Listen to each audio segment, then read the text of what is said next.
rupane dulurku wedok sing saka Ponorogo. Oh, Mbak Lucy Brahman wis kepareng rawuh. Wis rawuh wit mau kok nggih. Oh ngono. Para coba ditancake sinom nyamat. Sinom nyamat. Sinom nyamat. Sing ngaturke dulurku wedok sing saka Bumi Riyok Ponorogo. Assalamualaikum Pak Dalan. Waalaikumsalam Mbak Lucy. Sumuk nggih. Sumuk. Heeh, sumuk panjen. Alhamdulillah kados pundi pawartosipun. Alhamdulillah sedaya warga sehat walafiat. Nggih, masyaallah ngapunten menika khususipun Bapak Ibu undangan yang terhormat. Anu kula bokongi ngapunten nggih Pak nggih. Patine ketutupan sinten kowo dik wayange ora ketok.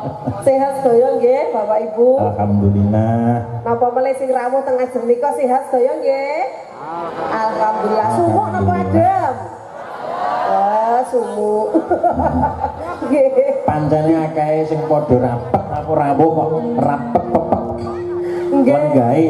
Saderenge nyuwanten niki alhamdulillah jumpa perdana bulan ini untuk Mas Guritno. Alhamdulillah. Saya tombol kangen tampil perdana juga teng Ponorogo untuk bulan ini alhamdulillah. Tepak ono hal apa Desa Tosanan Kecamatan Kauman. Desa Tosanan Kecamatan Kauman.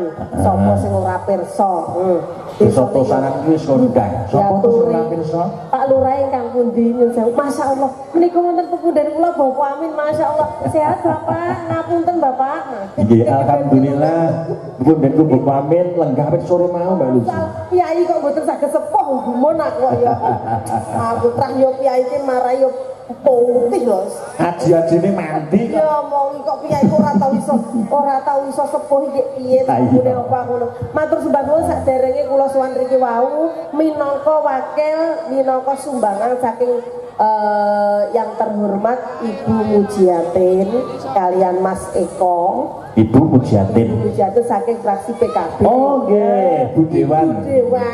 Piyayine cilik.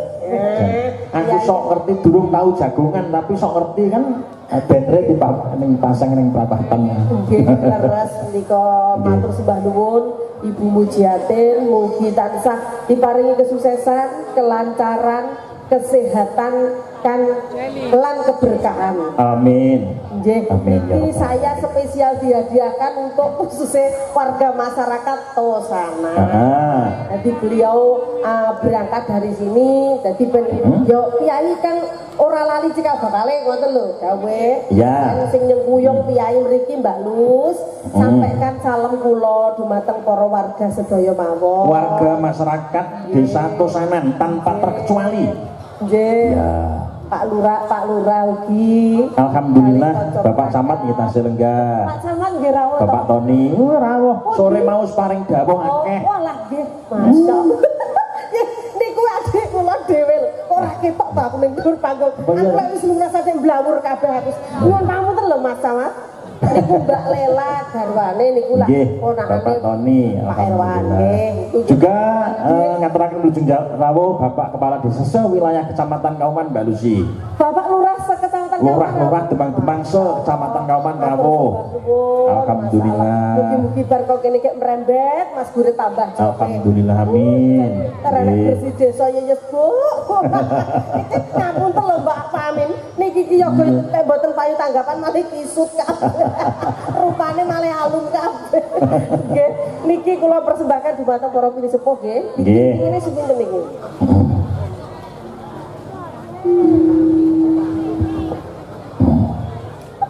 Lah suwi ramor kok ya wis beres. Ngapunten lho Mbak Bu ini, masalah Mbak Bu ini ketutupan bokong kula.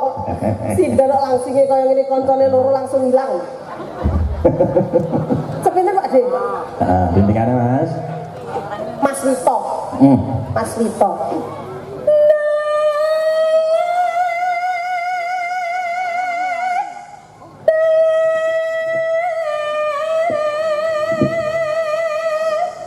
Mas semua Mas Wito. Mbak, diceluk emas nek nyori Mbak. Tak ento, tak ento.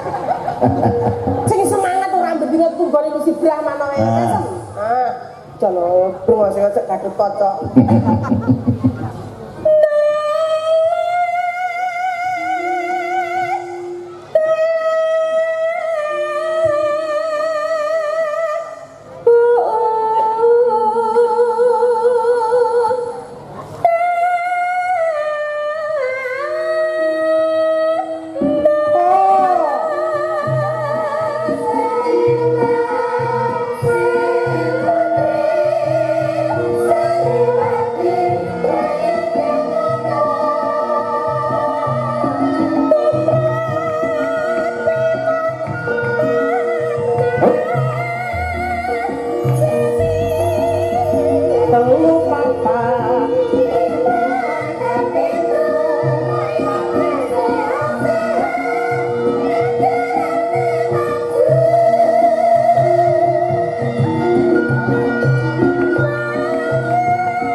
cakepane kadang-kadang Wiraswara lan dulur-dulur Seniwati ora ngaring kudu eling sing peparing Mbak Lucy.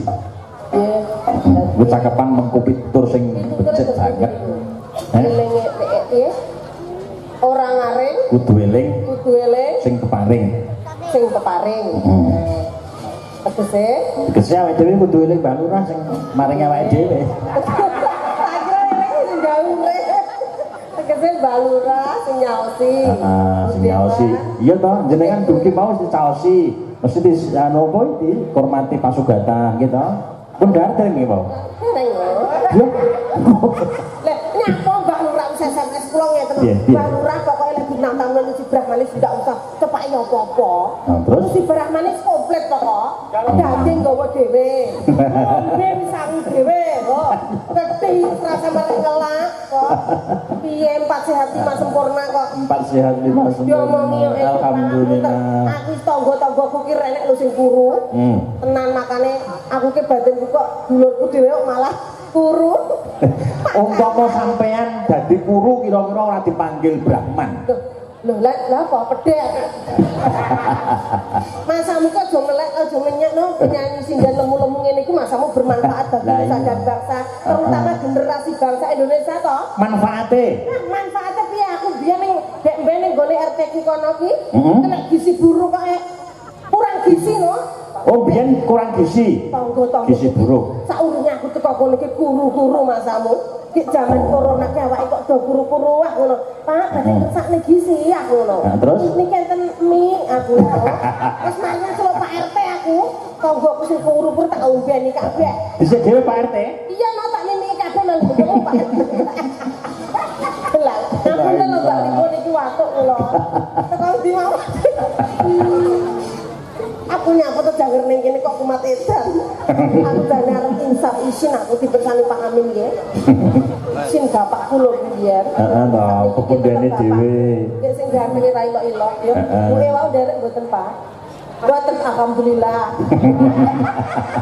Lho kaya ibuku dhewe kaya yaine gedhe ayune ndak umpama. Alhamdulillah. Sing pundi Bulura? Bulura pundi? Mboten nggih kenapa kan kundur ke Bulura? Oh nggih. Bulura bareng Bulura dicari ayo melu ngantuk. Sakon kondur. Ya.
Dipentasaken dumateng Bapak Kapolsek Mbak Lucy, Bapak Dan Ramil, dan semua jajaran sing rampuh.